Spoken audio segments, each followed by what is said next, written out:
In this session, we will study about magnetism and matter. This is given in chapter 5 of your syllabus. There are very interesting topics in this section about natural magnets, magnets which we use in everyday life. We will also study about the magnetic dipoles. In the previous section, we had studied about dipoles in the electrostatic field. In this section, we will have more light on magnetic effects of dipoles. We will also compare Gauss law and magnetic field lines with respect to the electrostatic field lines. We will also have insight about the terms used in magnetic properties. And finally, we will end this session with terrestrial magnetism or Earth's magnetic field. I welcome you all once again.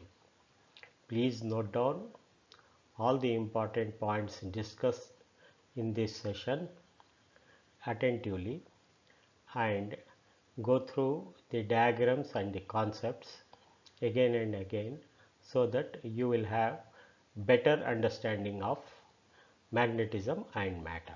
Welcome once again.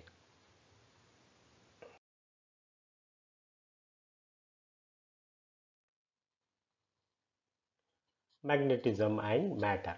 Section 5.1 is about magnetism and matter. The property of any object by virtue of which it can attract a piece of iron or steel is called magnetism. This we have seen in our everyday life, that there are certain materials which attract iron or steel, and this is due to magnetism. Generally in our houses, for door locking system we use magnets, natural magnets. Natural magnets.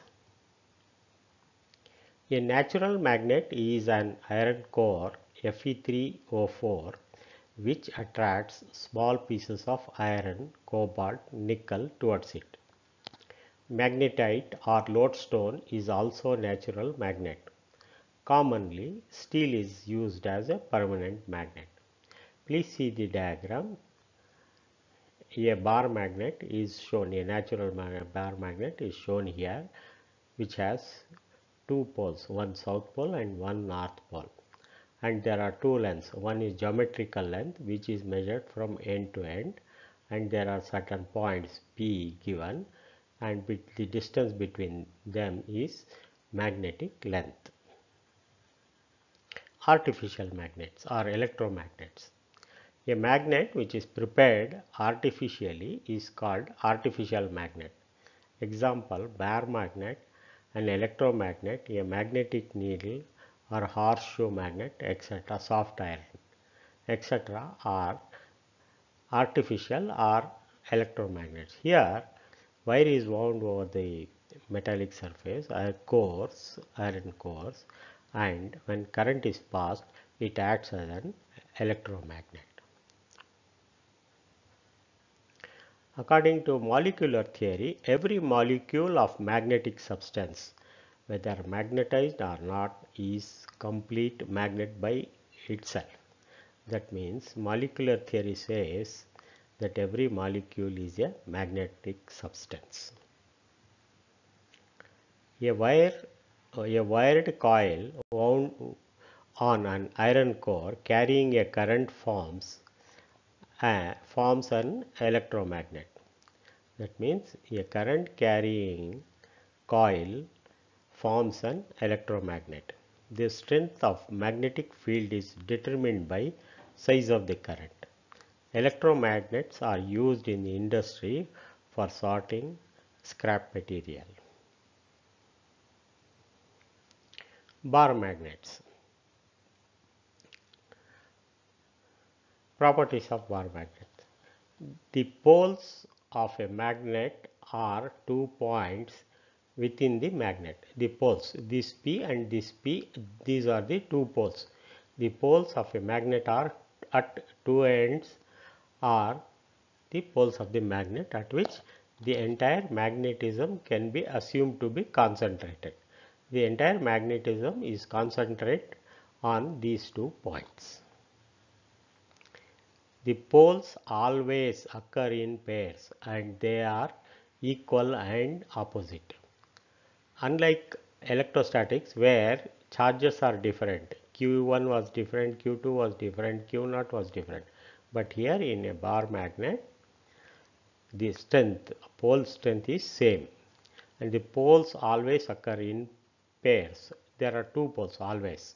It does not exist as a single pole or single pole strength. That is, there is no concept of monopoles, that means single pole. As you have seen here, there is one south pole and one north pole. These have opposite characteristics. Though they exist in pair, the poles are different. One is south pole and one is north pole.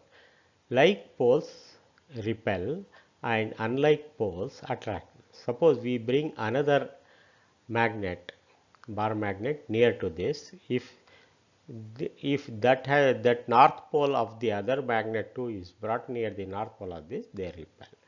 Whereas if you bring a south pole that is opposite to north, then they will attract. A freely suspended magnet always aligns itself into the north and south direction. That means if you suspend a needle or a magnet, it always points towards the north and south. The space surrounding the magnet is the magnetic field. The space surrounding the magnet is the magnetic field.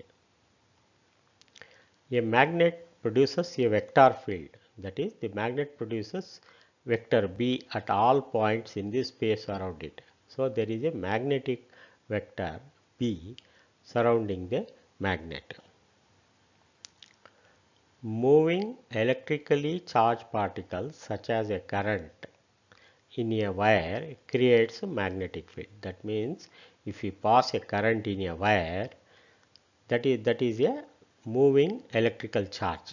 Current in a wire is nothing but an moving electrical charge, and that produces a magnetic field. Elementary particles such as electrons have an intrinsic magnetic field around them. That means a magnetic field is built around the electrons and the nucleus. That is, the field is a basic characteristics of the particles, just as their mass and electric charge. So, let us revise once again, review magnetism. The property that attracts another iron piece or steel is magnetism. There are natural magnets and there are artificial magnets. Artificial magnets are created by passing through wire-wound coils, bar magnets. They are also called as electromagnets. Say the properties of bar magnet are: poles of a magnet are 2 end points within the magnet. Poles. If you cut this bar magnet into 2 pieces, again this will become one south pole and another north pole, another south pole and N.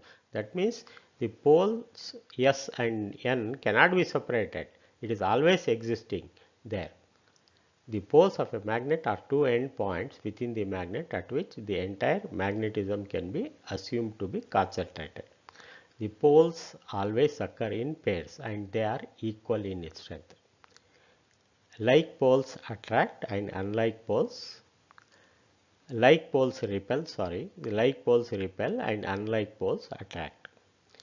A freely suspended magnet always points towards north and south direction. The space surrounding the bar magnet is magnetic field and it is a vector. Moving electrical charges such as current create a magnetic field. Elementary particles such as electrons have an intrinsic magnetic field around them. Magnetic field due to a magnetic dipole. Magnetic dipole is an arrangement of two unlike magnetic poles. The unlike means one is south pole, another one is north pole, of equal strength separated by a small distance. Example, a small bar magnet or a magnetic needle or a current carrying loop, etc. We have shown in the previous chapter that a current loop acts as a dipole, and magnetic dipole moment was defined as vector m is equal to NIA. A is a vector. This was proved in the previous chapter. The resemblance of magnetic field lines for a bar magnet and a solenoid suggests that a bar magnet may be thought of as a large number of circulating currents in analogy with a solenoid. That means the field lines of a bar magnet and a solenoid are similar in nature. The field lines in both the cases remain continuous, that is, they emerge from one phase and enter into the other phase. If a small compass needle is moved in the neighborhood of a bar magnet and a current carrying finite solenoid, the deflections of the needle are similar in both the cases. That means if you move a needle near a bar magnet and or a current carrying solenoid, the deflections are similar. That means they produce the similar polarities. It is also proved that at large distances this axial field resembles that of a bar magnet. That means the axial field of solenoid resembles the field of a bar magnet. Thus, we conclude a bar magnet and a solenoid produce similar magnetic fields. The magnetic moment of a bar magnet is thus equal to the magnetic moment of an equivalent solenoid that produces the same magnetic field. These are the characteristics of the magnetic dipoles. Let us go through the magnetic dipole analogies. Here there are two different poles. One is positive and other one is negative. So field lines are shown here. So the field lines are emanating outside the positive pole. Say this is a positive pole, it is going out. This is the field, electric field. And here the field lines, because of the opposite polarity of the pole, it is getting attracted. Here a solenoid is shown. Here also if you see, the current direction is anti-clockwise at the top, and it is current direction or current loop is a clockwise direction. So these lines, these are entering and these are coming out. So here, because it is coming out, it can be looked upon from this end as a north pole, one direction which is going anti-clockwise. Here you see the current direction is anti-clockwise, whereas if you see from this end, it is clockwise direction. So these are opposite directions, and hence they may be considered as an opposite poles of a bar magnet. Here also if you see a current carrying a coil, current in a coil. So current is going up here and down here. So the polarity produced will be in different directions. So these three are different analogies and of a bar magnet, a solenoid and a current carrying coil. We will study about them more detail in the next few sections. Magnetic field due to a magnetic dipole. The dipole in a uniform magnetic field. The magnetic field lines give us an idea of magnetic field B. So, underlined field lines will give an idea about the magnetic field. The magnitude of B is calculated by placing a small compass needle of known magnetic moment M and moment of inertia and allowing it to oscillate in the magnetic field. That means we take one needle and allow it to get deflected. The moment M and moment of inertia I of the needle is known before experimenting. Torque tau on a magnetic dipole. For a bar magnet, tau is given by M cross B, or if we evaluate the cross product of two vectors M and B, we get tau is equal to MB sin theta. Theta is the angle between M and B. This equation we have derived in the previous section. Now, if we see the magnetic moment or a magnetic torque of a magnetic dipole, in the case of a coil or a loop carrying current, it is also tau is equal to M cross B. So, both are same, but there is a difference. In a bar magnet, we calculate the angle theta we retain as the magnetic moment and the field, whereas in a coil we can substitute it by the physical dimensions like length, current, number of turns and area, cross-sectional area.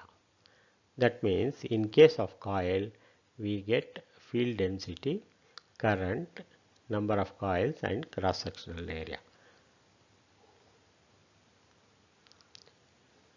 If tau is a restoring torque, because the needle when we take it near the coil, current coil or a bar magnet, it gets deflected by an angle theta.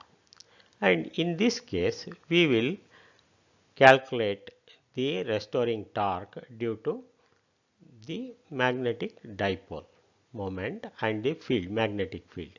It is given by I into, where I is the inertia. If I is the inertia, it is given by the equation d square theta by dt square.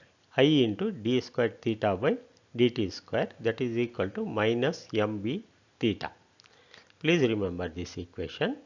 Here moment of inertia into d square theta by dt square is equal to minus mb theta is the equation for the torque for a needle. This equation represents simple harmonic motion. The deflection of the needle near the magnetic field represents a simple harmonic motion with angular frequency omega square is equal to mb by I. That is this particular symbol I is the moment of inertia. This small m is the magnetic moment, B is the field density, omega is the angular frequency. This relationship is because of the simple harmonic motion due to the equation 5.4.1a, and its period is given by t is equal to, period of oscillation is given by t is equal to 2 pi into square root of I by mb, or b is equal to 4 pi square I divided by mt square. When there is a moment of inertia or torque, we are naturally required to calculate and to find the potential energy. potential energy is given by um, that is due to magnetic field is given by is equal to integral tau theta into d theta, that is torque into the angle of deflection.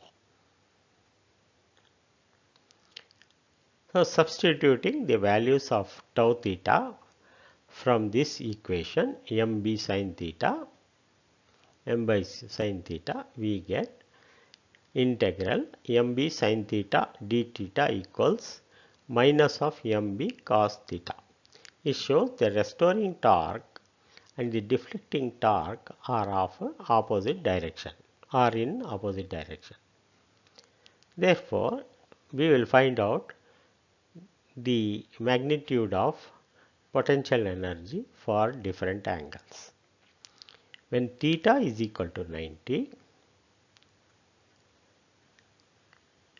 we get needle is perpendicular to B. That is, the M and B are perpendicular to each other.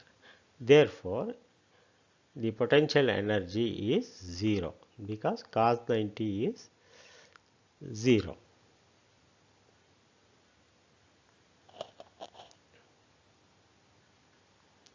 When theta equal to 0, cos 0 is 1. But because of this minus sign, the potential energy is minus m into b. This is minimum. Minus, because of minus, it is minimum, it is negative. Therefore, when theta is equal to 90, um equals 0. That is, when it is perpendicular, both are perpendicular, magnetic moment and the field is perpendicular, potential energy is 0. When they are parallel at 0 degrees in the same direction, then it is minus mb. When theta is equal to 180 degrees, cos 180 is minus. So, this becomes plus. Therefore, um will be equal to mb in mb. That is positive, maximum, negative, minimum and 0. These are the values of potential energy due to the torque.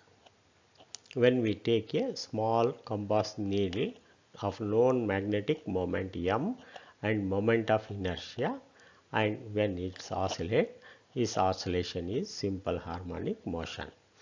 When we say simple harmonic motion, we calculate from our basic knowledge of simple harmonic motions, omega square is equal to mb by I, and period of oscillation t is given by 2 pi into square root I by mb.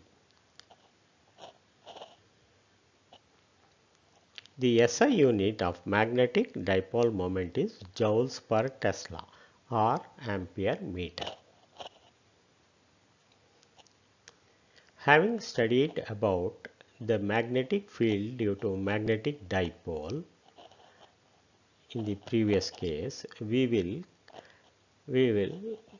find the equation for Coulomb's law applicability. I don't call it application. It is the applicability of Coulomb's law in magnetism. We will compare the force of interaction acting between two magnetic poles is directly proportional to the product of pole strength and inversely proportional to the square of the distance between them. So, in case of magnetism, the force of interaction is between two magnetic poles, that is north pole and south pole, and that this force is directly proportional to the product of their pole strength. Pole strength is given by m1 and m2, and it is inversely proportional to the square of the distance between them. In electrostatics, this force, according to Coulomb's law, was interaction between two charges q1 and q2 divided by r square, that is inversely proportional, k into q1 q2 divided by r square in electrostatic charges, where the values of Q1 and Q2 can be different, whereas in magnetism the pole strength is same, and here also it is directly proportional to the pole strength and inversely proportional to the square of the distance between them. Therefore, in case of magnetism, force vector F is given by mu naught over 4 pi into m1 m2 divided by r square.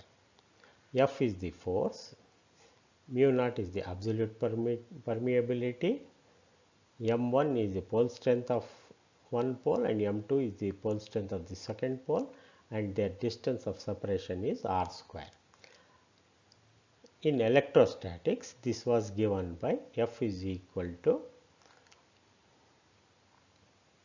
1 over 4 pi epsilon naught. It was in the denominator Q1 Q2 divided by r square. Please note the difference between the two. In vector form, F is given by mu naught over 4 pi, same values m1 m2. Here in the denominator it becomes modulus and it is substituted by an unit vector in the direction of r between m1 and 2. So, in vector form, please note down F is equal to mu naught over 4 pi into m1 m2 divided by modulus of r cube into r hat, where r is the unit vector. So, I will read where m1 and m2 are pole strength and r is the distance between the poles and mu naught is the permeability of the free space. Here we will define one magnetic field intensity B. Magnetic field intensity is the force experienced by the unit magnetic pole strength. That means 1 we will divide by m naught. So, this concept there is nothing called m naught, but for the calculation purposes sometimes some books mention this as a magnetic field. They will define as magnetic field intensity is the force per unit magnetic pole. Here they take m naught as the unit magnetic pole. So, this equation they will divide it by 1 m naught. F by m naught is equal to mu naught 4 pi m into m naught over r square into m naught, that becomes mu naught m over 4 pi r square. So, magnetic field intensity sometimes is defined as B is equal to mu naught over 4 pi m divided by modulus r cube into r vector. This is the equation for magnetic field intensity. Magnetic field lines and Gauss law. In electrostatic section, we had studied about electrostatic field lines. In this section, we will go through the properties of magnetic field lines. Magnetic field lines are imaginary lines graphically drawn to visualize the magnitude and direction of the magnetic field. Magnetic field lines are closed curves and never intersect with each other. The tangent drawn at any point on the field line represents the direction of the magnetic field at that point. As we say, we have got some closed curves magnetic field. If we draw a tangent at any point on the field line curve, it represents the magnetic field at that point. In an uniform magnetic field, lines are straight and equidistant. Suppose we have got horizontal field, magnetic field, then the horizontal and parallel lines represent the uniform magnetic field. That means they are straight and equidistant. Please note, they are straight lines and equidistant. That is, distance between two lines is same everywhere when it is in a uniform magnetic field. The overcrowding of field lines represents the strength or weakness of the magnetic field. If the density of field lines is more, then it is a strong field. If the density is less, then it is a weak magnetic field. Having studied this, we will go through the Gauss law. Gauss law in magnetism. The surface integral of magnetic field over any closed or open surface is always 0. That means the magnetic surface integral of magnetic field over anything, this is given by equation line integral B dot ds, where B is the magnetic field and D is the surface area. It is always 0. This law tells that the net magnetic flux through any surface is always 0. The net magnetic flux is 0.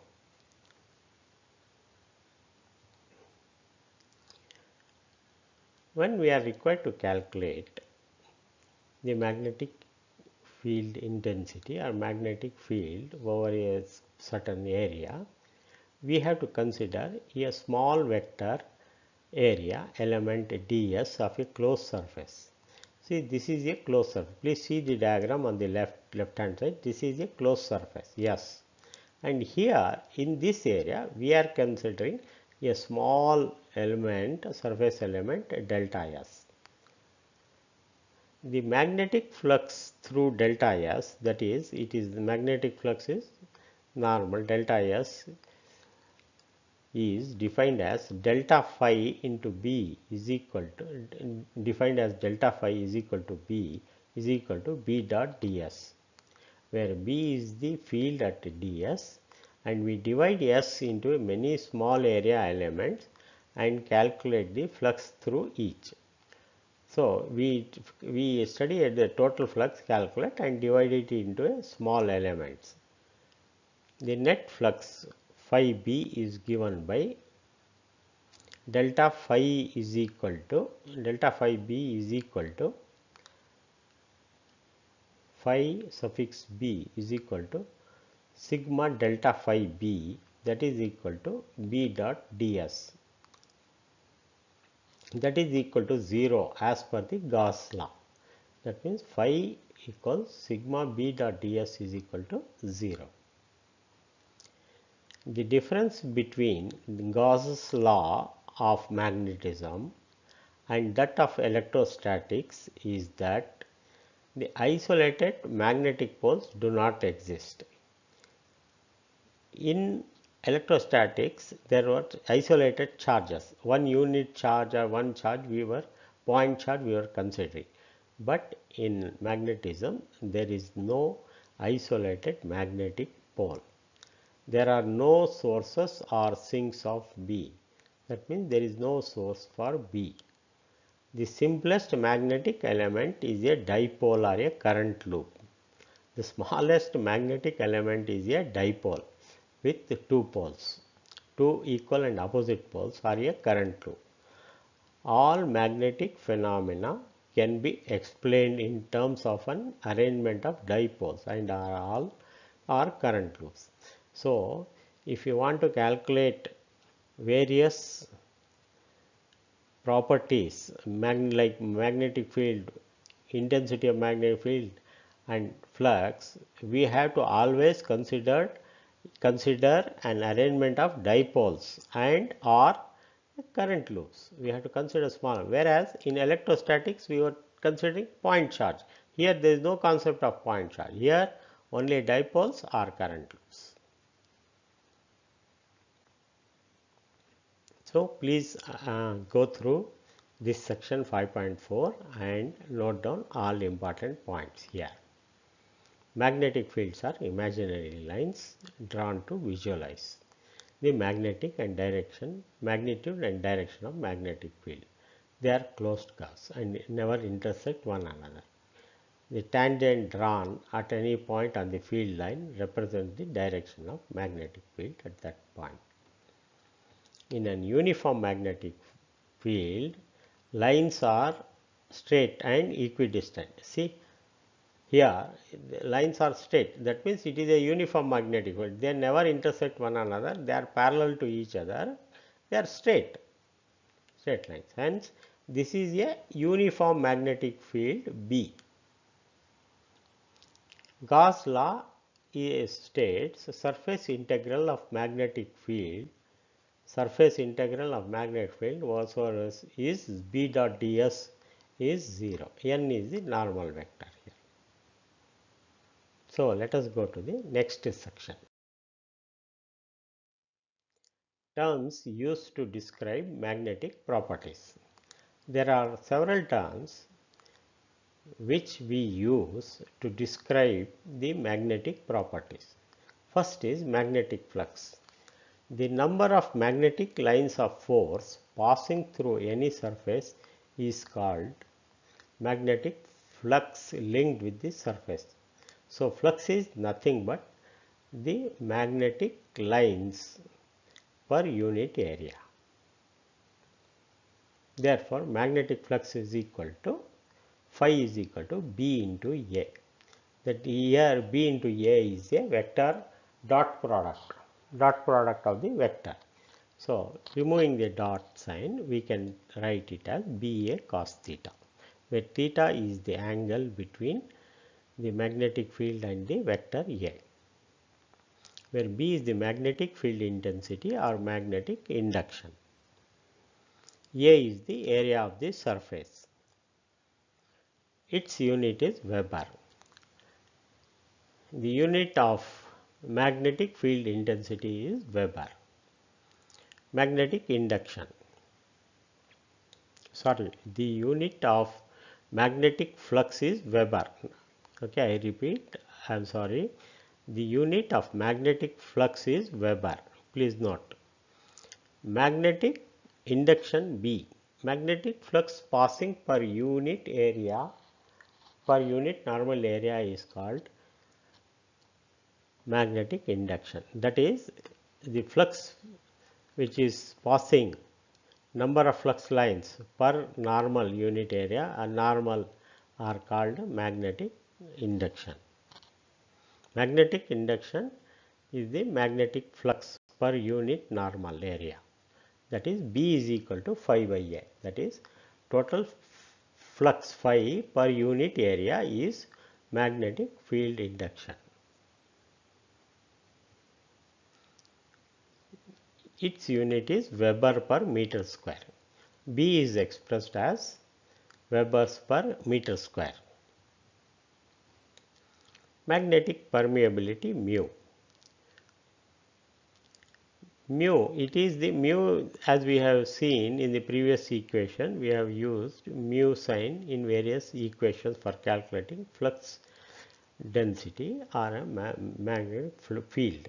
So, this magnetic permeability mu is the ability of a material to permit the passage of magnetic lines through it. That means, if there is any property, bar magnet or iron or steel, cobalt, anything, its ability to pass the flux through them is called the magnetic permeability. So, mu is given by mu is equal to B by H, where B is the magnetic induction and H is the magnetizing force or magnetic intensity. So, mu is given by B by H, magnetic induction produced by the magnetizing force. Relative permeability. Relative permeability, the ratio of permeability of medium to that of free space is called relative permeability.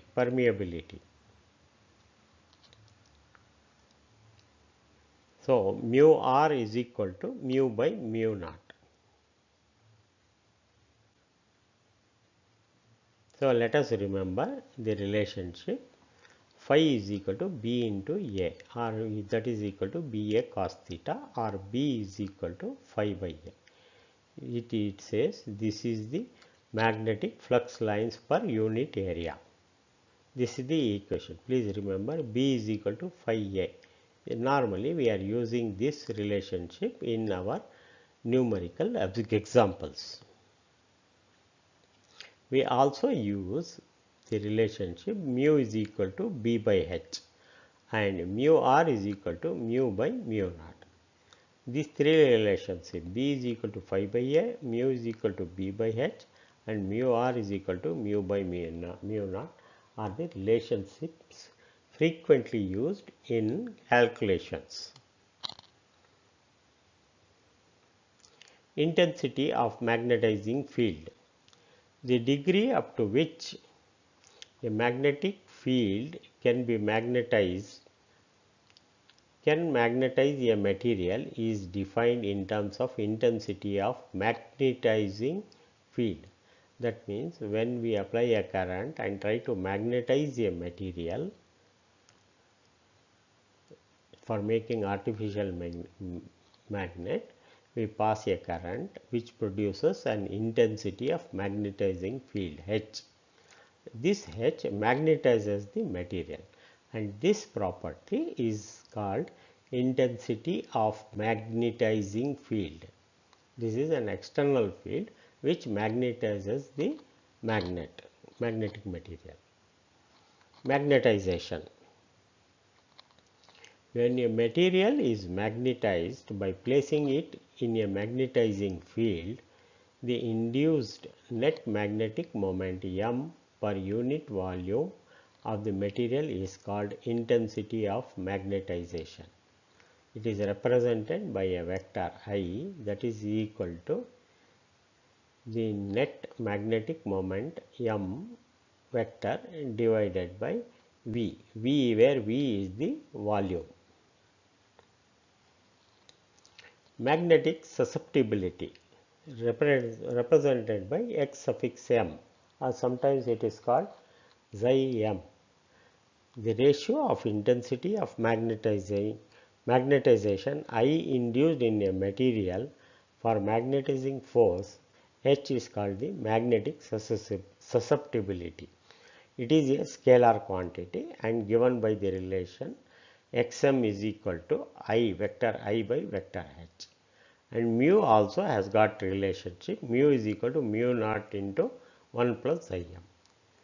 So, magnetic susceptibility is the ratio of intensity of magnetization I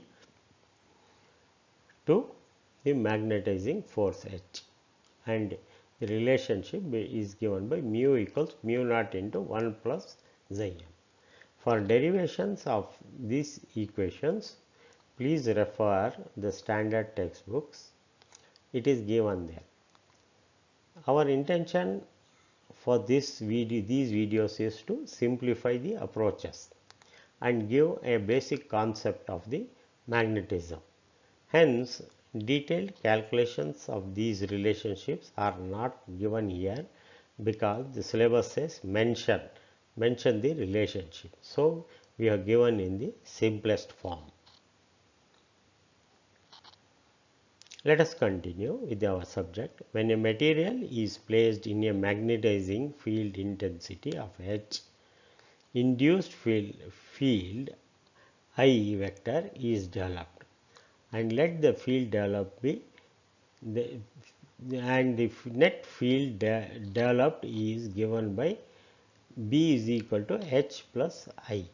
That means this is the total field will be the magnetizing field plus induced field, these two. Therefore, these relationship, if we divide by H, the above equation, B is equal to HI, we get B by H by H is 1 and I by H, these three terms.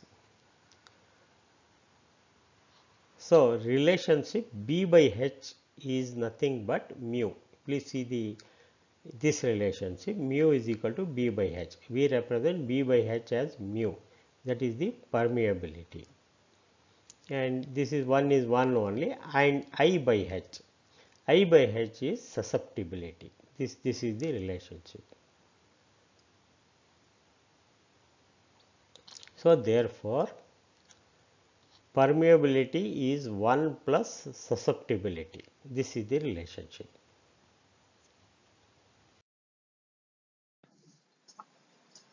In this section are Earth's magnetic field.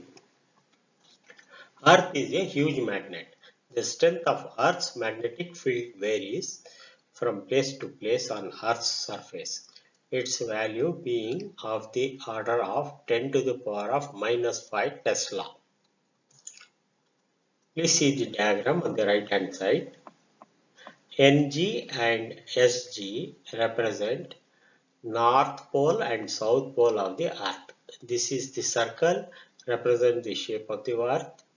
North Pole is here and S Pole is here at the top, and Earth's rotation is given in this direction. So generally, and equator is almost at the center. It is at the center. These three items are called North Pole, geographical North Pole, geographical South Pole, and equator. Equator is given in the thick lines here. The pole near geographic north is called North Magnetic Pole. Suppose when we allow the needle to rotate freely, it always points towards the magnetic north and magnetic south. Magnetic north is represented by the letter N suffix M, and magnetic south is represented by S suffix M. So now we will define what is magnetic north pole and magnetic south pole. The pole near the geographic north pole is called the north magnetic pole. Similarly, the pole near the south geographic pole, that is SM, is called south magnetic pole. The magnetic field lines of Earth resemble that of a magnetic dipole located at the center of the Earth. See, these are the field lines. So it represents as if a dipole is located at the center of the Earth. The axis of dipole is tilted approximately with respect to Earth's axis of rotation. As I told you earlier, this is the actual Earth's axis of rotation, and this is the magnetic dipole axis. The axis of dipole is here between NM and SM, and it is tilted 11.3 degrees from the with respect to the Earth's axis of rotation. Magnetic meridian. A vertical plane passing through the magnetic axis is called the magnetic meridian. So this is a vertical magnetic meridian is a vertical plane here. Here it is a vertical plane which passes through the magnetic axis. This is the magnetic axis. A plane passing through the magnetic axis is called the magnetic meridian. Geographic meridian. A vertical plane passing through the geographic axis is called the geographic meridian.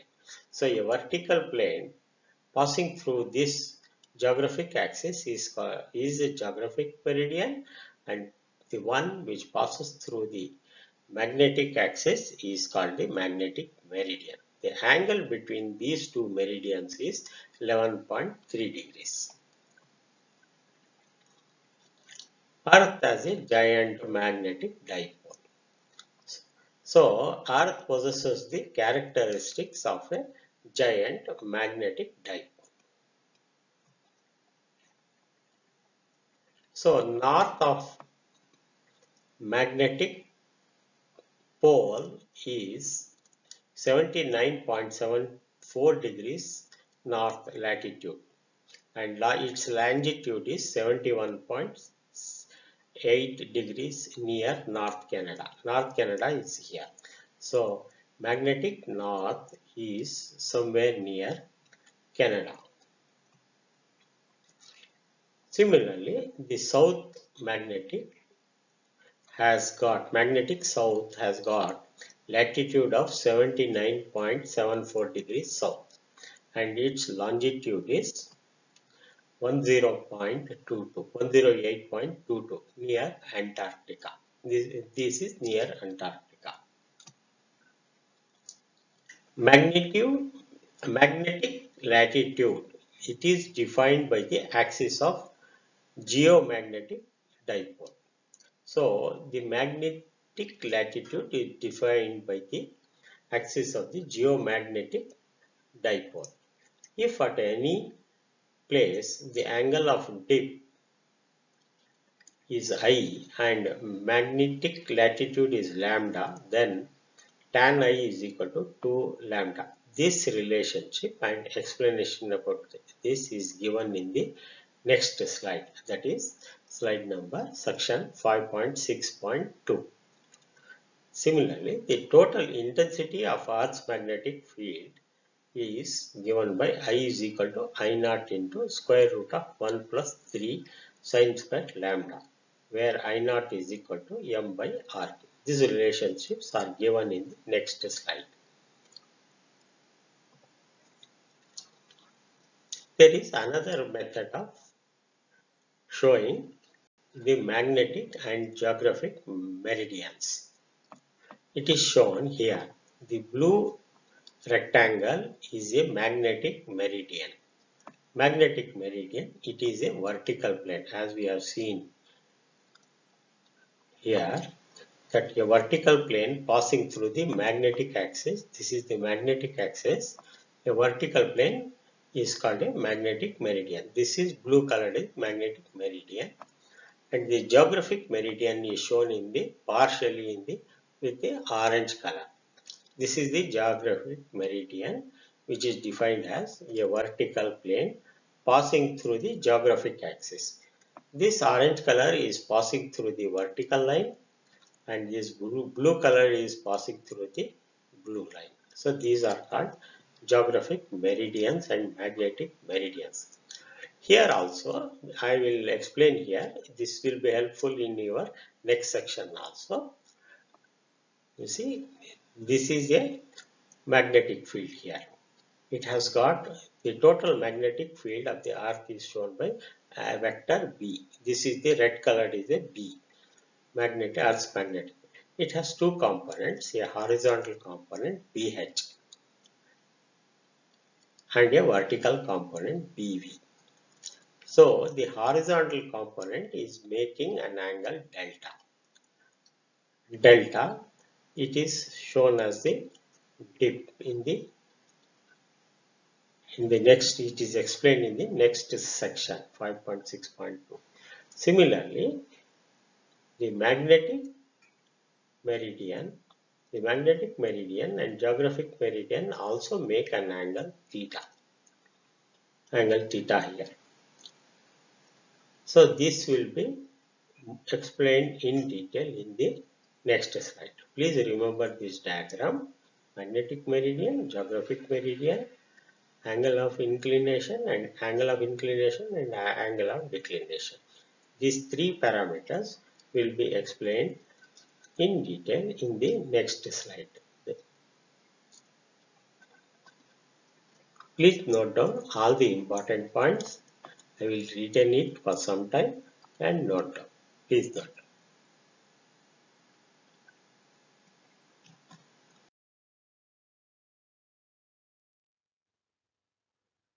Element of Earth's magnetism. There are three elements of Earth magnetism.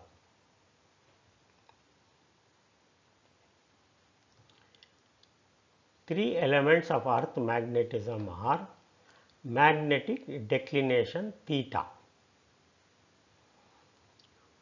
See here, the angle between the magnetic meridian and geographic meridian is called magnetic declination or simply declination.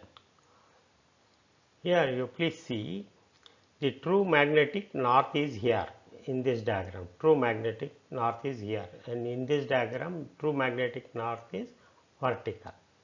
So, and geographic meridian is here. Therefore, the angle between the magnetic meridian and geographic meridian is called magnetic declination or simply the declination. The declination is greater at a higher latitude than at equator. For example, the declination theta is higher at the north, that is greater at higher latitudes, that is 0 degrees 41 east at Delhi, at 0 degrees 58 minutes west at Bombay. So, this theta is different at Delhi than at Bombay. This is called magnetic declination. This is the angle between true north and the magnetic north.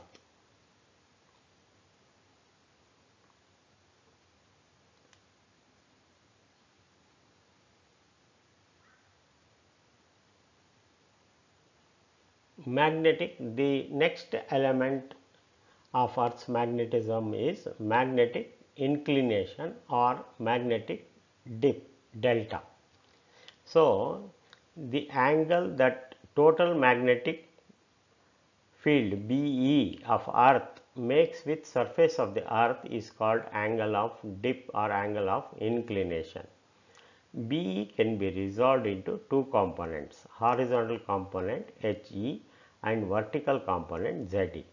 Please see the diagram on the right hand side. This is our point, central point, where we have found here this in the represented here. The longest line B is the Earth magnetic field of Earth that makes with the surface of the Earth. This is the magnetic field B, and it has got two components, one vertical component ZE and one horizontal component. Here also in this diagram you see this is B is the total magnetic field of the Earth. It is represented by a vector B, and it has got two components. One is horizontal component HE, this is HE. At any point P we are considering the Earth's magnetic field. BE has got two components. This is the total magnetic field and this is horizontal magnetic field, and it is the vertical component. So, in the same thing is shown in this diagram. This is the vertical component field, horizontal component field, and this is the total. So, the angle theta between true north and horizontal component theta is here. This theta is the magnetic declination, and magnetic inclination, that is inside angle between the horizontal component and the total component, is delta, that is equal to angle delta is the angle of dip or angle of inclination. ZE is the vertical component. So, there are three elements of Earth's magnetic field. Magnetic declination, the angle of between true north and the horizontal component of Earth, and magnetic inclination is magnetic dip, delta, that is the angle between the horizontal component and the total magnetic intensity. I will read once again. The angle between the magnetic meridian and geographical meridian is called angle of declination. This is also shown in the previous slide.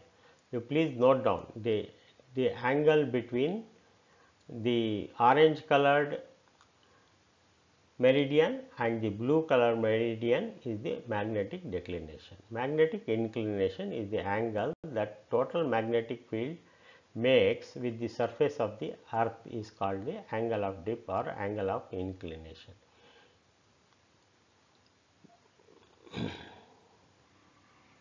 In most of the northern and southern hemisphere, the needle dips downwards.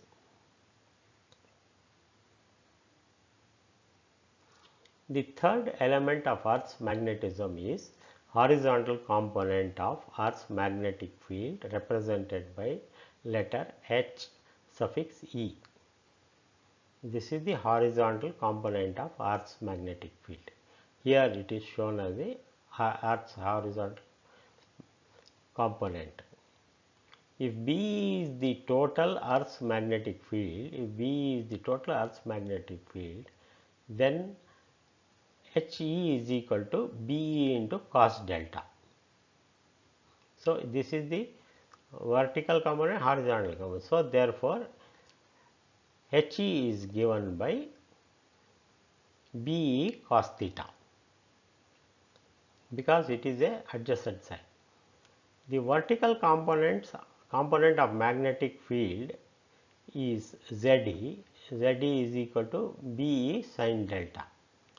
So delta is here. This is the delta, which is the relationship between horizontal component and the total component. Therefore, tan I is calculated. Tan I is equal to ZE by HE, and BE is equal to HE square plus ZE square. From this relationship, we can find the values of tan I and BE. With this, we come to the conclusion of this session. So, we have studied the basic properties of the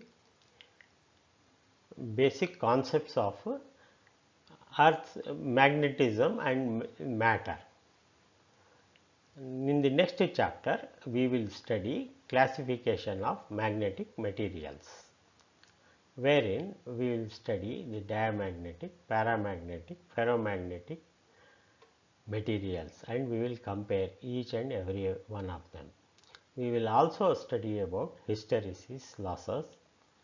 Then later we will summarize and work out some simple problems in our next session. Please go through the lecture class of this session again and again and note down all important points. We have covered these topics in a very simple manner so that you understand it properly. So I thank you once again for your participation, and please come prepared for the next session, that is chapter B on classification of magnetic materials. Thank you.